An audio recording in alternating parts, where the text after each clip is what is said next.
نحمده ونستعينه ونستغفره ونؤمن به ونتوكل عليه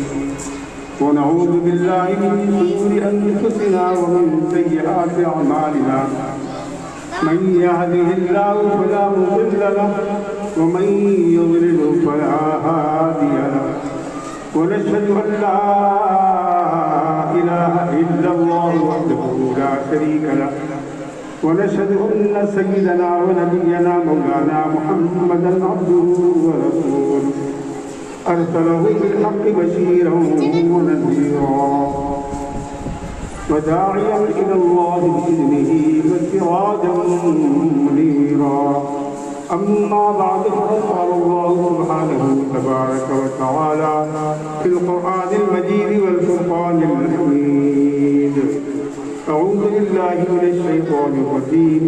بسم الله الرحمن الرحيم يا أيها الناس اتقوا ربكم الذي خلقكم من نفس واحدة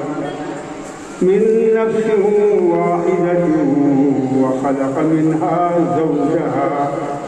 فبث منهما رجالا كثيرا ونساء واتقوا الله الذي تساءلون به والأرحام إن الله كان عليكم رقيبا وقال الله سبحانه تبارك وتعالى يا أيها الذين آمنوا اتقوا الله حق تقاته ولا تموتن إلا وأنتم مسلمون وقال الله سبحانه تبارك وتعالى يا أيها الذين آمنوا اتقوا الله وقولوا قولا سديدا يصلح لكم أعمالكم ويغفر لكم ذنوبكم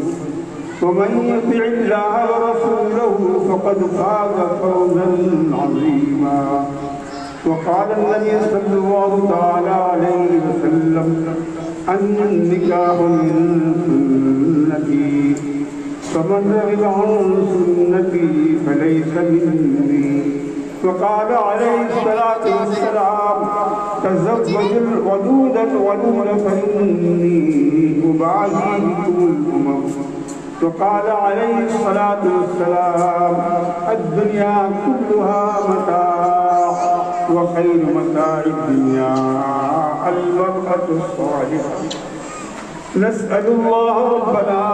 أن يجعلنا ممن يطيعه ويطيع رسوله ويتبع رضوانه ويجتنب سخطه فإنما نحن به وله